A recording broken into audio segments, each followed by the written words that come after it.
if he's below the equator, does he spin the other direction? Yeah.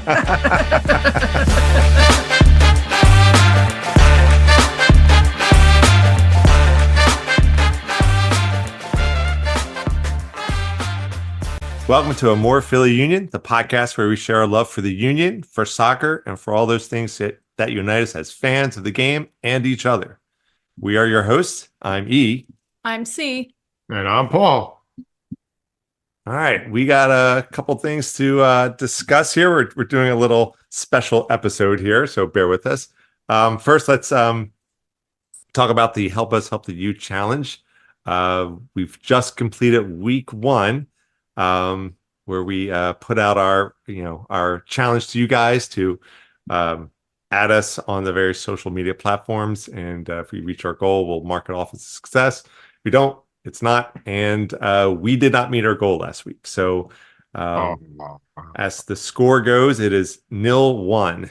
So we are trailing by 1, and our goal here is we want to get ultimately 20 successful weeks of achieving our social media interacting with you guys challenge. Wait a minute, does that mean they're winning?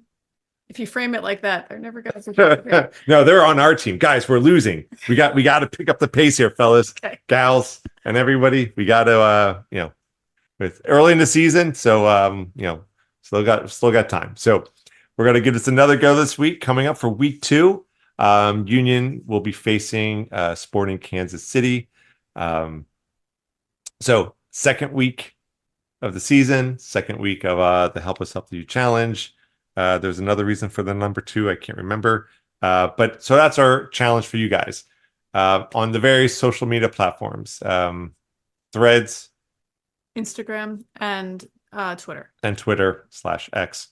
So our theme is the number 2.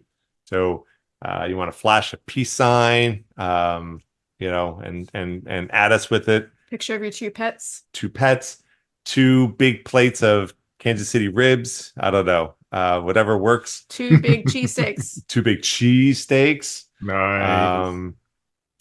So the theme is the number 2, and you guys can get as creative as you want, and just make sure you add us on Threads.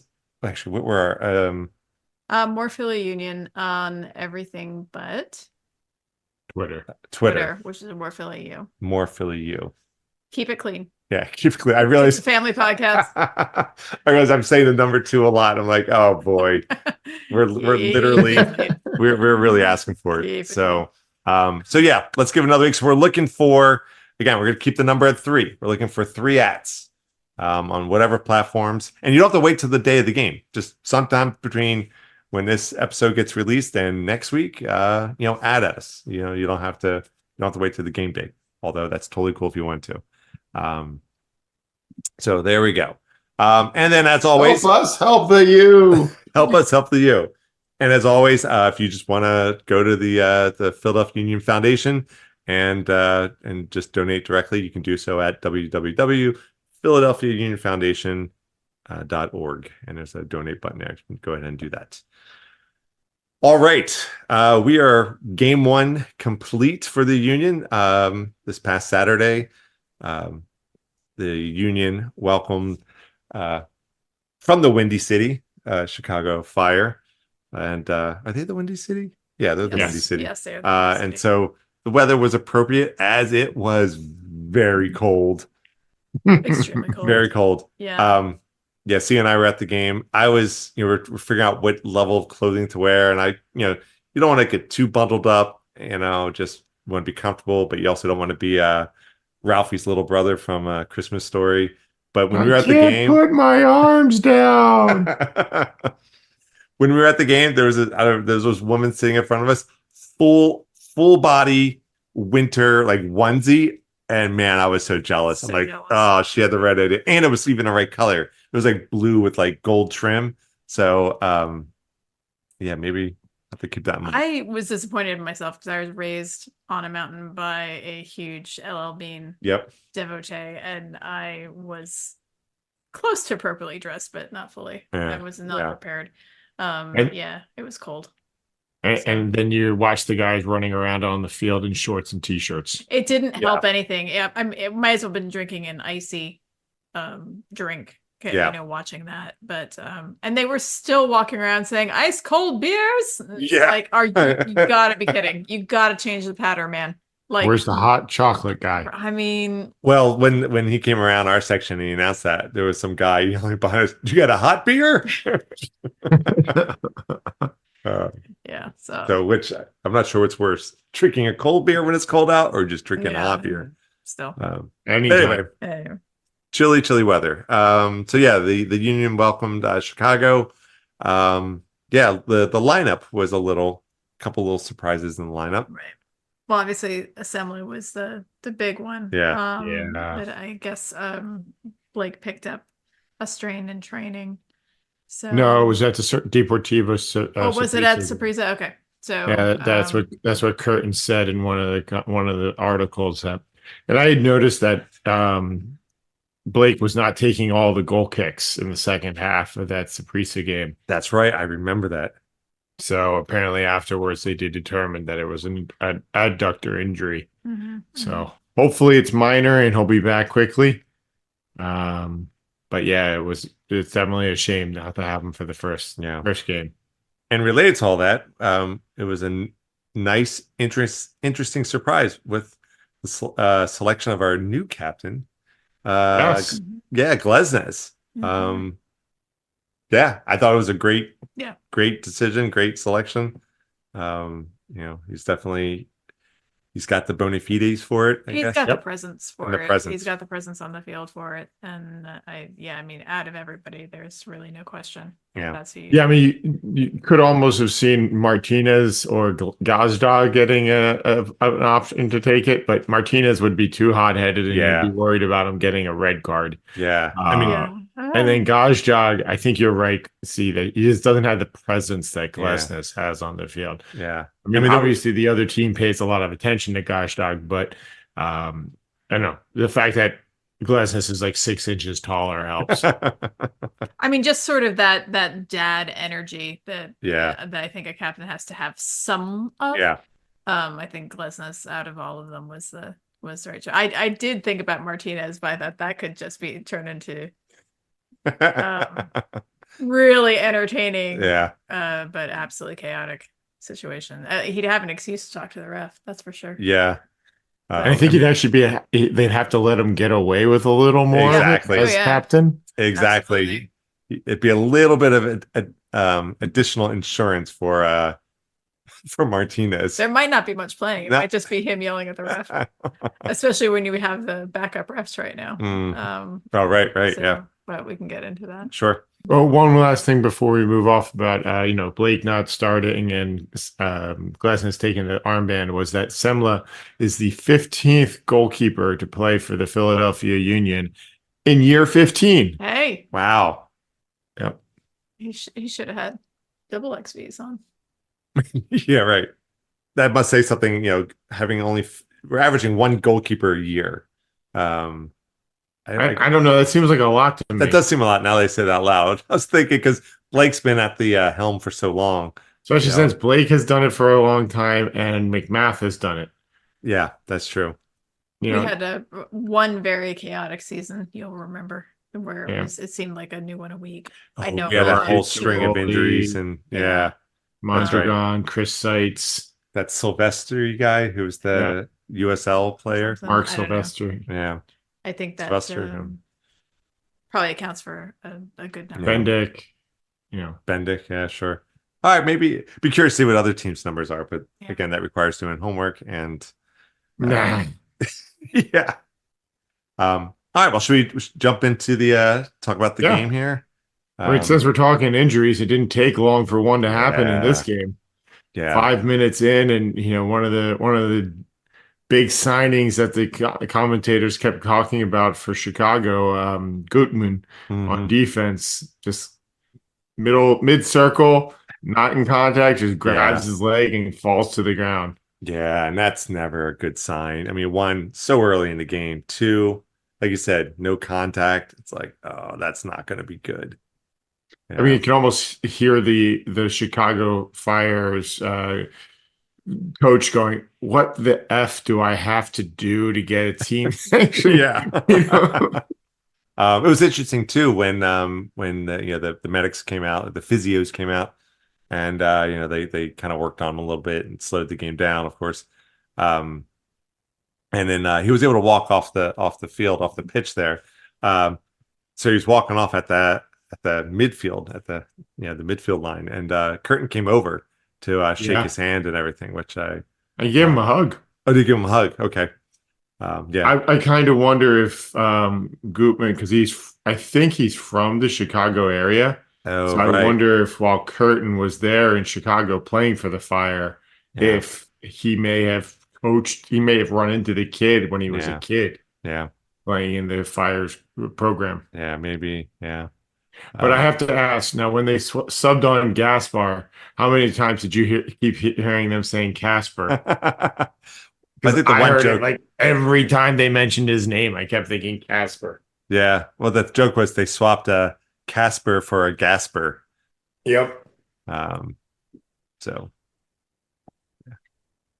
I wasn't up all night writing that one. I got to bed by 2. Anyway. For those who aren't watching, there was some serious eye rolling or side eye there from C. Yeah, it doesn't translate well to an audio. Sorry. Yeah. I thought you could hear it. Yeah. All right, but let's talk about the game itself.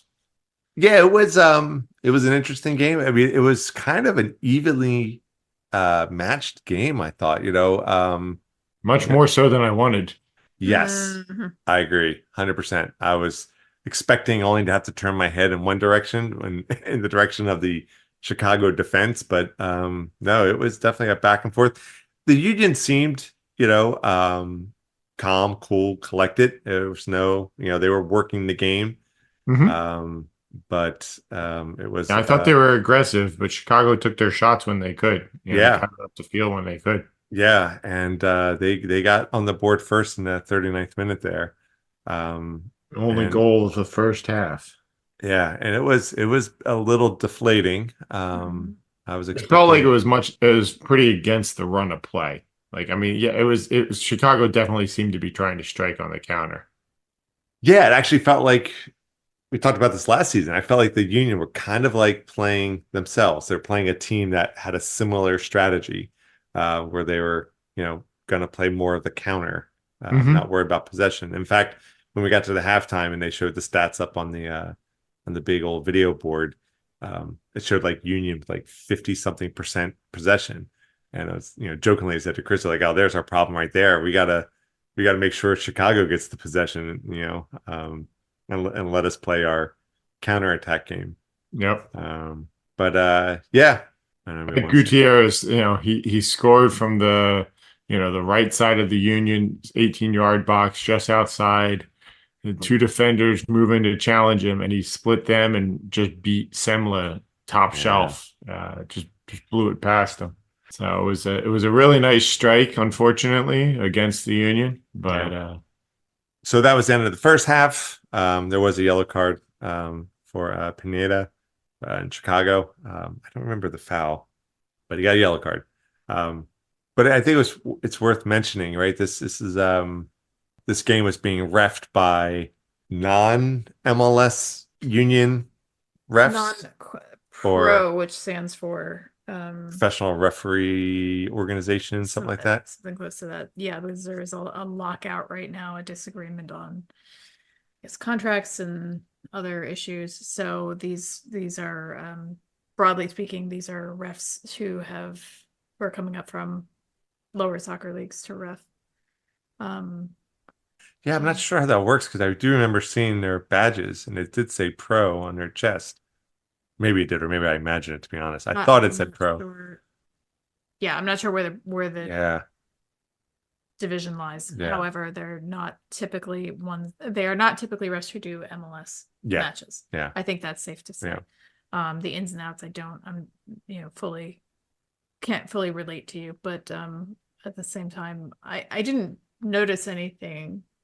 I thought it was going to be a bigger issue than it was. I didn't notice them I always notice reffing, as I've said before, when it gets in the way of play, when they make themselves very, very obvious. Yeah.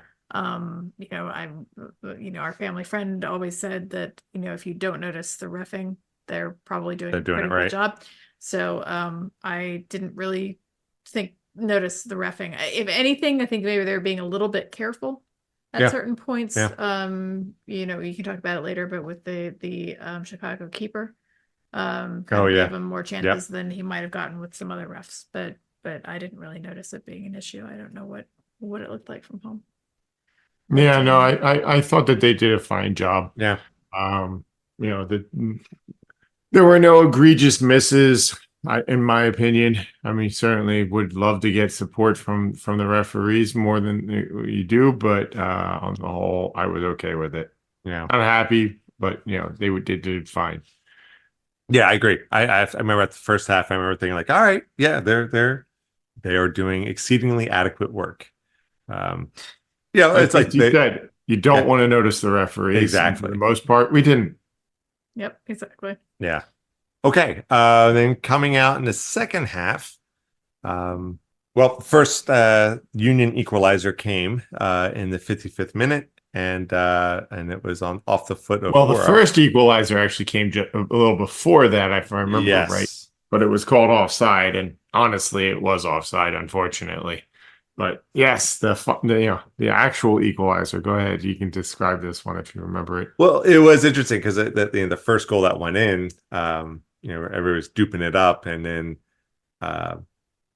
the players start going towards the midfield to kind of continue, to start the game again, and then all of a sudden things start getting quiet, and then you see the ref heading over to the sideline. It's like, oh no, VAR, and sure enough, it got called off, disallowed, and the Union faithful expressed their disagreement.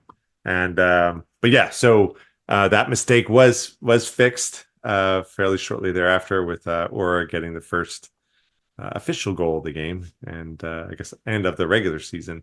Yeah. Which is great to see. Like we talked about last week, right? We all want to see Aura do what he can do, and this is that first step. Yeah, it looked nice. It was bang, bang, real quick, real clean, nice looking passing, and great finish. And I think too, to highlight another player is Quinn Sullivan.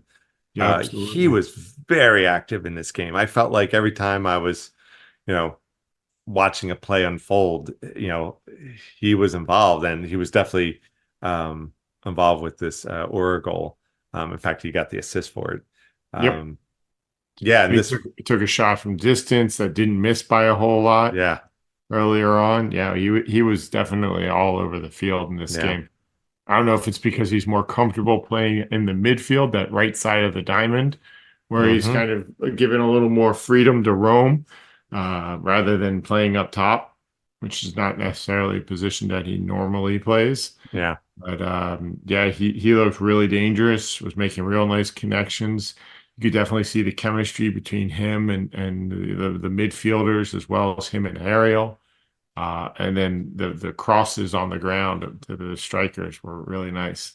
Yeah, and then the game kind of kept going back and forth again. Again, I felt like these teams were more evenly matched than I was hoping for. So I don't know if it was a matter of both teams just playing their game, which seemed very similar. Shaqiri was also out there. He's much more of a fire plug than I expect him to be. Yeah, I realized, if he gets knocked over, he actually gets taller. And but it's kind of cool seeing, a guy of his caliber out there. So that was just entertaining in itself. But Chicago took the lead again fairly late in the game, which, again, that first goal was a little deflating because we were hoping for the Union score first. The second Chicago goal was more deflating because it was in the 82nd minute. And it was scored by former Union player Fabian Herbers, who had a very good game. He looked very good out there. Yeah, he was. And when Shaqiri got subbed off, Shaqiri gave Herbers the captain's armband. Yeah, that says something. Yeah, I still think of him as a kid. Yeah, absolutely. So clearly not. Yeah. Yeah, I mean, I was glad Herbers was playing well. It was just unfortunately it was against the Union. But so that was a little deflating. But the Union did rally, and I believe it was just a few minutes later where the second disallowed Union goal occurred. Whereas if the first goal was clearly offsides, at least from television, from the stadium, the first goal I remember didn't seem as obvious. It was offside, but this one was more clearly offside. Yeah, this one, when they showed the replay, it's like, Damian Lowe, you're definitely offside. Yeah. But I feel like this was also when we got to see Glesnes flex his a bit of captaincy. Exactly, right? Because I know Martinez was really getting verbal with the one ref, and Glesnes kind of one running over there to pull Martinez away. And I know he got a yellow card, but I can't remember if it was for. He kept talking even after he pulled him away. Yeah. So, but he did manage to at least somewhat diffuse it. Yeah. I get the impression that Glesnes is Martinez's handler when he gets out of hand. Yeah, maybe. I feel like I've seen that before. So maybe that's why they captain. Yeah. Hi, you're the only one who Martinez will listen to. Yeah. So which could be reason enough to make him captain. Yep. Yeah, exactly. Exactly. But the Union kept the pressure on. They did. It was definitely I thought the crowd was really vocal, very active, supporting, cheering on the Union. Despite his yellow card, Martinez, made the magic to find Gajdog in the middle with a surprisingly accurate cross from Martinez to Gajdog's head in second half stoppage time. Yeah. There was a mass exodus after when we hit 2-1 Chicago. Yeah, I think that had because it was getting close to the end.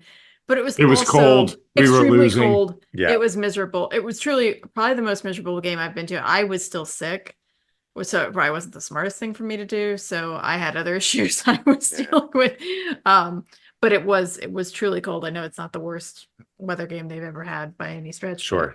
But it was miserable for us, and so it was deflating. I can see why people wanted to just go, but they missed out. So that's right. Gajdog got that the third minute of stoppage time header goal. And the Union kept looking dangerous. Like it really seemed like if that game was going to go on another 5-10 minutes, the Union were going to win it. That's exactly what I said too. Yep. Yeah. In fact, I think they said that there was it 9 minutes of stoppage time, Paul? I don't remember what the 8 or 9. It was huge. It ended up being like more than 10. Yeah. And echoing your guys' sentiment, if that game went on another 5 minutes, we could have gotten all 3 points. Now, I'm quite curious, since they made the change, did the clocks keep ticking in the stadium while the stoppage time? Sort of. They did in the first half. Because usually, I'm always noting when the clock hits 45, then I make a note on my watch and just keep track. And then I remember looking up and seeing, it's 45:36, 45:37. Like, that's really cool that they're just letting the clock run in the stadium. But I feel like at the 90th minute, they didn't. They just said 90 plus 8. Yeah, and they didn't continue. With the clock, so you were keeping track again. Yeah, so I don't know why the difference between showing it after in the first half and not the second half. Was there some official announcement that they were going to do that, or? Yeah. Oh, really? Yeah. Okay. It was part of the changes for this season. Yeah, which to me just why not? It's not. I agree. No, maybe the clock operator froze by the end of the game. Yeah, maybe. Yeah, they went home. Forget this. I'm out of here. They're actually a referee, and they were on strike, so it was a scab timekeeper as well. Yeah. Yeah, so the game ended 2-2. For me, it felt like a 2-2 win. Okay. It was, I was expecting a true win at the beginning of the game, but the way, but at the same time, it felt like a 2-2 loss because we had 2 disallowed goals. But I But mean, I thought it was very positive from the Union, very yeah, positive looking for the Union on the attack. It yeah, was really good to see them do that. Obviously giving up that second goal with that scramble in the box was a little disheartening, yeah, but the boys kept playing and they yeah, they they found a way to tie it up. yeah, I agree. It wasn't, I don't know if I would say it felt like a win. It felt like a draw to me, yeah. but with certain hopefulness for the upcoming part of the season. Yeah. I think that they have a good chance. Oh, There wasn't anything disheartening here, really, except that Blake is hurt. And if yeah. we can, hold out like this with our backup keeper, I'll be curious and interested to see what we can do with Blake. I think one of the reasons it might have felt like a 2-2 win to us was that we got to go back to the car. Yeah, that's true. Because So why? we got to go back to the car. There you go. You got to get to warm up.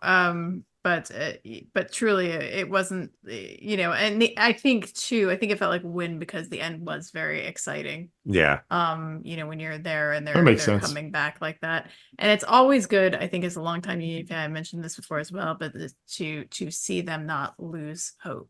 Because Yeah. we all remember the early days when they went down, they just lost everything. And I they think lose steam. to see them just continue to play it out is always heartening. Whether that's just too long a memory on our parts or not. It's good to see them keep going. So Yeah. Related to that, both the Union kind of staying calm, playing their game, fighting on, and also with Blake not being there. I would like to tip the hat to our new keeper, Semmle, because he had a great save in that second half. Chicago had an opportunity to get a third goal, and I don't know I can't remember the Chicago player, but he was off to the races, and Semmle came out and got that last, at the death, breaking up the shot on goal and getting a hand on it and deflecting it out. No, it was a foot. It was a kick. It was a save. foot. Okay. Yeah, and it was a great save. Great save. So I agree. That was a heck of a performance. keep it up. Definitely. So at the end of this, our first game of the regular game of the season, the current standings, the Union are currently in 5th place.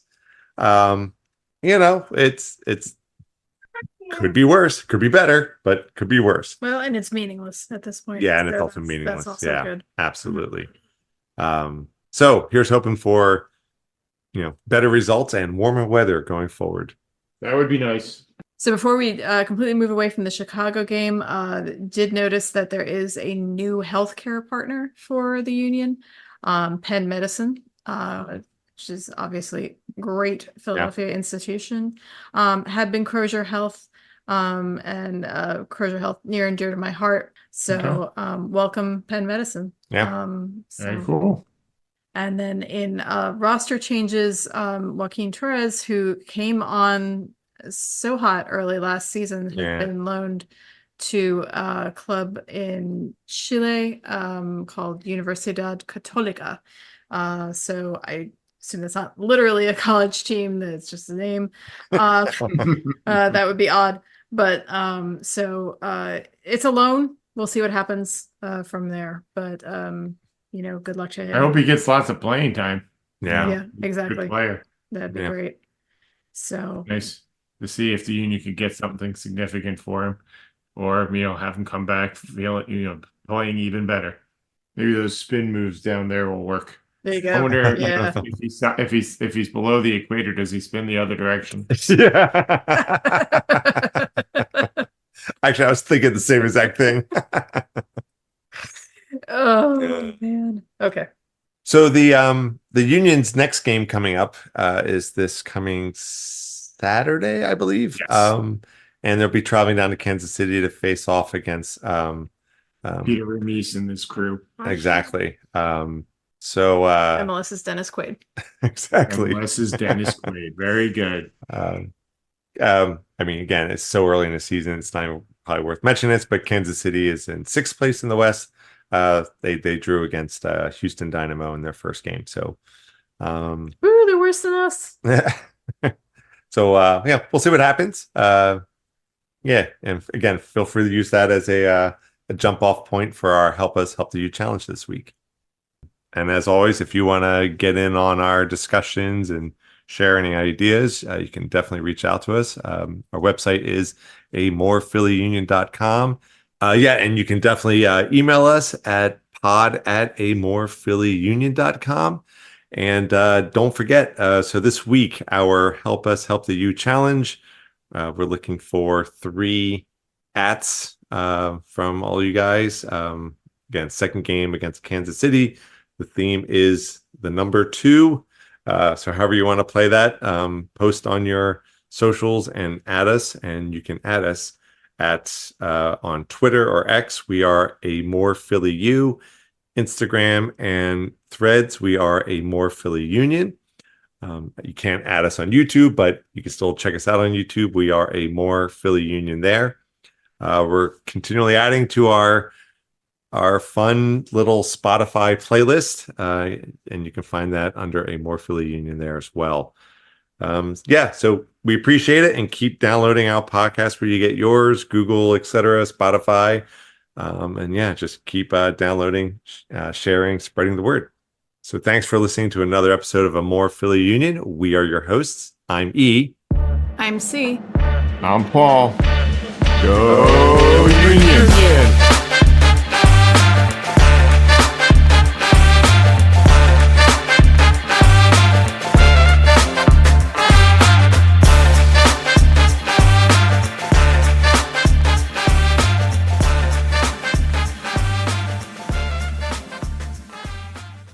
So this is our 50th episode, and God bless you all for anyone who's made it through all 50. And me. And Christy, let's be honest.